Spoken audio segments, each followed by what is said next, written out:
espacio para acercar el conocimiento de ciencia y tecnología a la ciudadanía.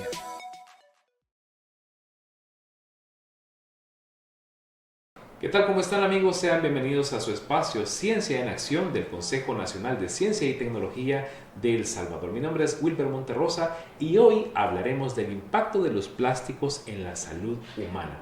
A continuación les presento a nuestra invitada.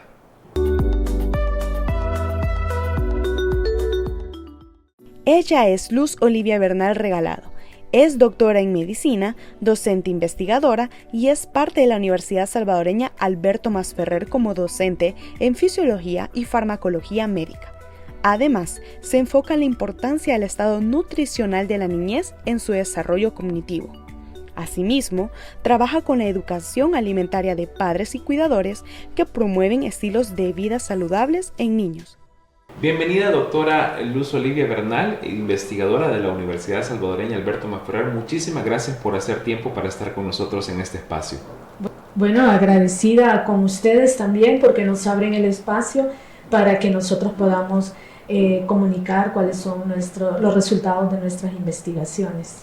Esto es muy importante, la investigación. De hecho, este espacio va buscando que la población salvadoreña pueda conocer qué sucede en el claustro académico, qué están haciendo nuestros investigadores salvadoreños y acercar ese conocimiento a la población, lo cual es muy importante. Una población informada toma mejores decisiones. Y hoy hablamos acerca del impacto de los plásticos en nuestra salud, en nuestra vida diaria, cómo está ese manejo de los plásticos. Empecemos hablando, digamos, de manera general sobre cómo se manejan los plásticos en nuestro país. ¿Hay un tratamiento idóneo, digamos, a nivel general o nos falta todavía comprender cómo debe manejarse el plástico?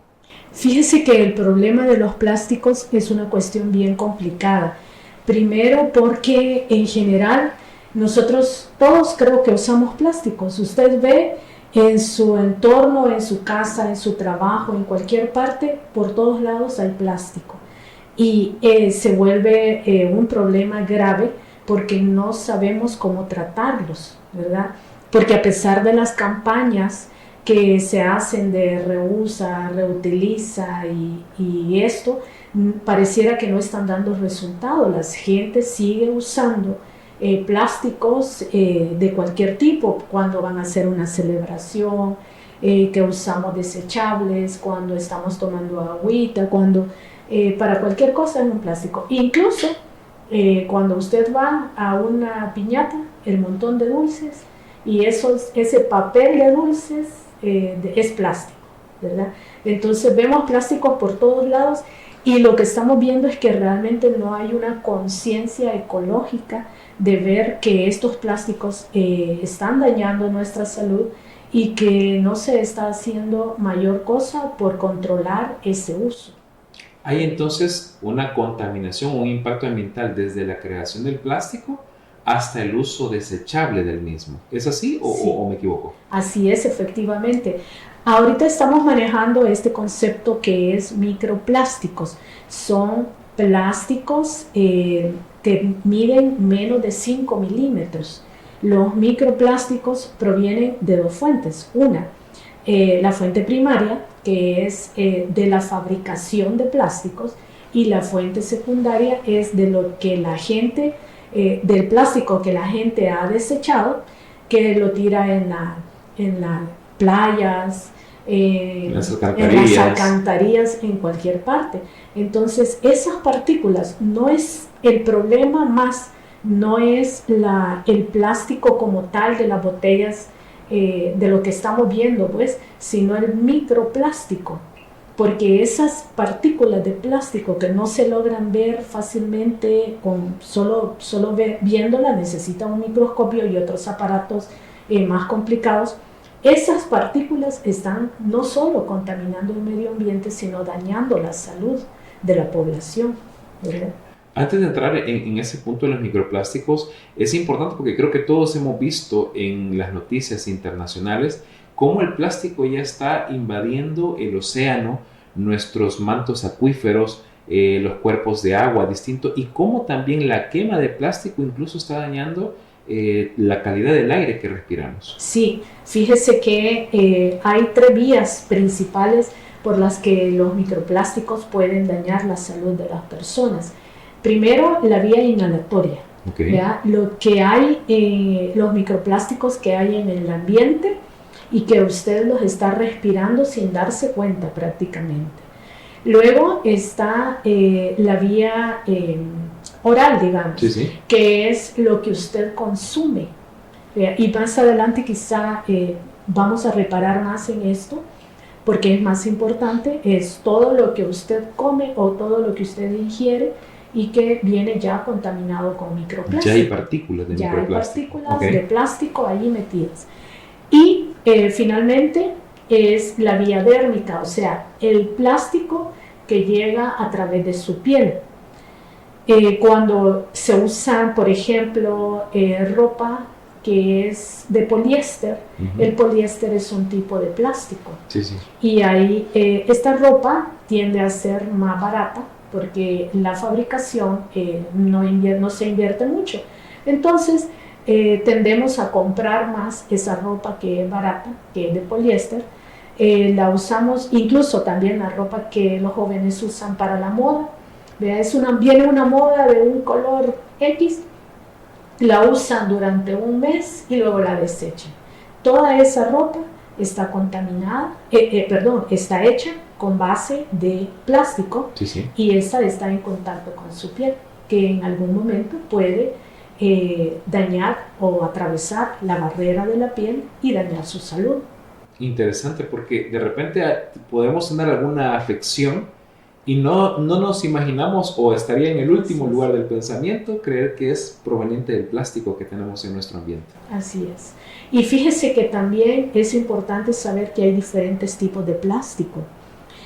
Son alrededor de 6 componentes de plástico diferentes.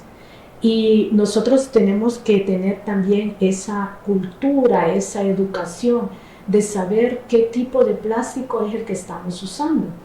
Por decirle, las botellas del agua que se compra, que se conocen PET, si no me equivoco. ¿Sí? Esas botellas son de un tipo de plástico, pero el tapón es otro. Cuando compramos platos desechables, ese es otro tipo de plástico. Entonces es importante que la gente sepa qué tipo de plástico es, porque de esa manera también se va a reciclar. De esa manera es que se clasifican y se apartan en los centros de reciclaje. Y esa cultura que usted lo mencionaba muy bien, es muy interesante, no la tenemos porque no tenemos esa educación ecoambiental determinada específicamente en el tema del plástico. Y qué bueno que usted nos lo está diciendo, porque yo también creía que el mismo material de la botella era el mismo material del tapón.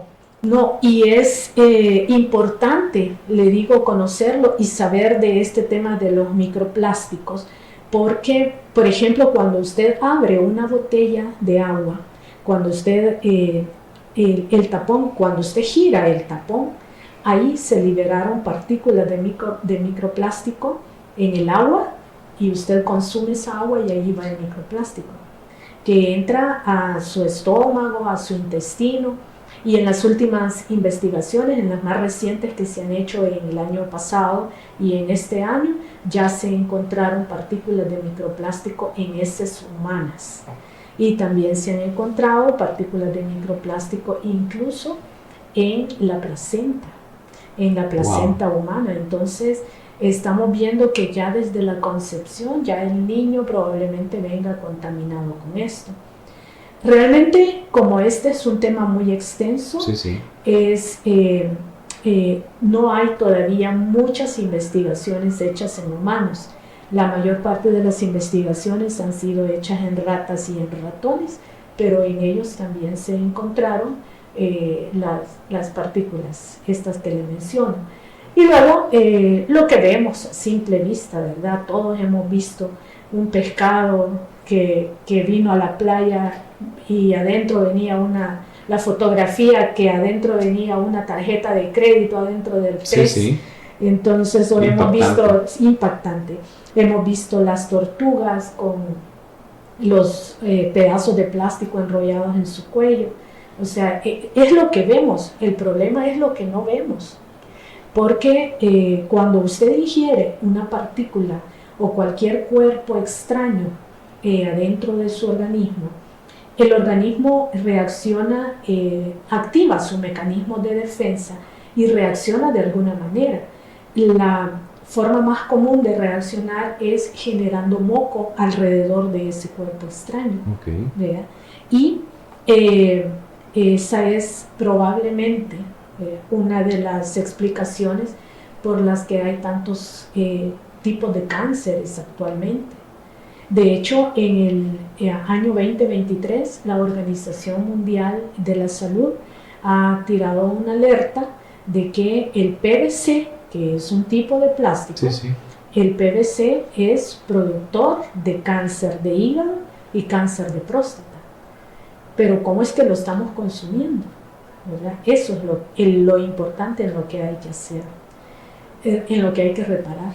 Hablemos ya de nuestro país. En nuestro país, como usted muy bien lo mencionaba, lo vemos en distintas ocasiones, ocupamos el plástico para absolutamente todo, está presente cada día en nuestra vida, en cada cosa que tenemos cerca nuestro.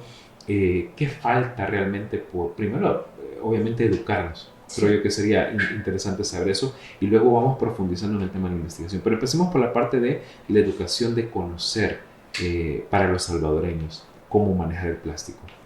Fíjese que yo creo que lo importante aquí es, bueno, que sigan las campañas, pero creo que habría que darle como un nuevo giro a la campaña de reciclaje. Sí. Porque cuando decimos reuse, utilizamos un plástico, por ejemplo, utilizamos un vaso, digamos, de plástico y lo vamos a utilizar varias veces, pero al final de tanto uso el plástico empieza a degradarse y cuando se degrada empieza a liberar estas micropartículas de las que habíamos mencionado y entonces usted las empieza a ingerir.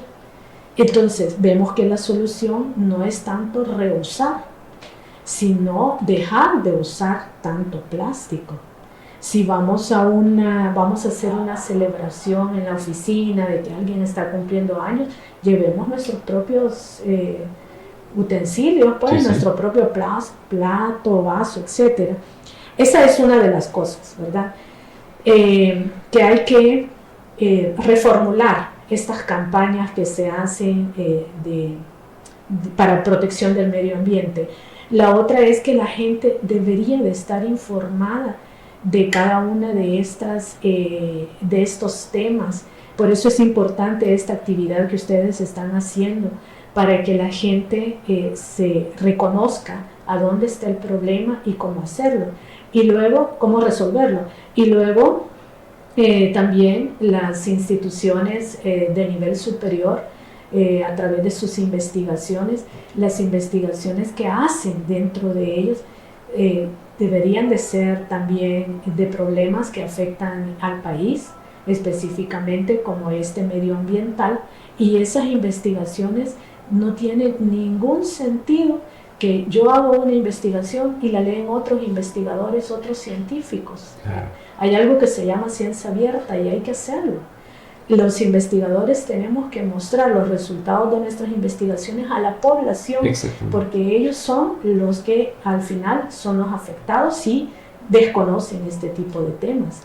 Así que creo que lo principal es que dejar de usar tanto plástico y conocer por qué vamos a dejar de usar el plástico. Y precisamente eso que usted acotaba en este momento es ese esfuerzo que está haciendo ahorita el Consejo Nacional de Ciencia y Tecnología en conjunto con la Academia de El Salvador, para que la población esté mejor informada, porque la información es un derecho, ¿verdad? Y la información científica aún más. Hablemos entonces ahora de la investigación. ¿Por dónde estamos en este momento de las investigaciones que ustedes han logrado? Digamos, tal vez alguna estadística que podamos tener de la contaminación que tenemos o del impacto que tiene en nuestra salud el plástico. Actualmente estamos haciendo esta investigación, es una investigación de cátedra que estamos haciendo con nuestros estudiantes sobre el microplástico y está apenas en la fase de revisión bibliográfica, está empezando. pero nos impacta saber que la Organización Mundial de la Salud está reportando aproximadamente 400 toneladas de plástico que están llegando anualmente a las playas de nuestros países, ¿verdad? En general.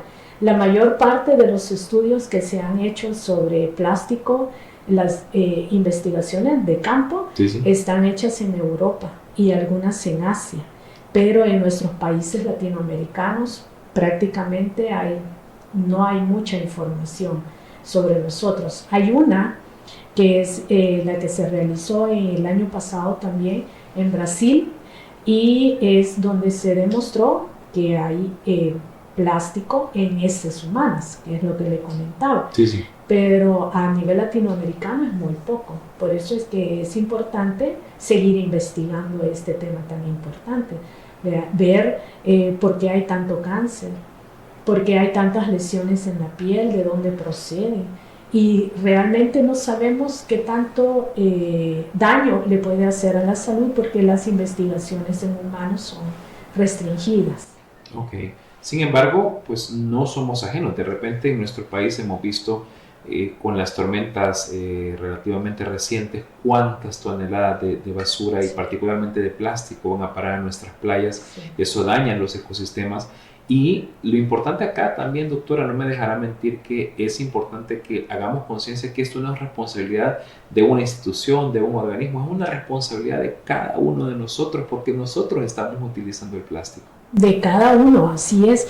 Y así como decimos siempre que la educación empieza en familia, en el núcleo familiar es donde papá, mamá, abuelito, los cuidadores tienen que empezar a crear esta cultura en los niños y las niñas, ¿verdad? De saber que no es necesario usar tanto asunto de plástico, tanto cosa, que hay cosas que se pueden sustituir. Incluso, fíjese que hay investigaciones de que botellas de vidrio también vienen contaminadas de plástico. Entonces hay que tratar de evitar esto. Las pajillas, las pajillas no es necesario usar pajillas. Hay restaurantes, cadenas de restaurantes que ya no están utilizando. Yo fui a Guatemala recientemente y hay una cadena de restaurantes que ahí no están usando pajilla.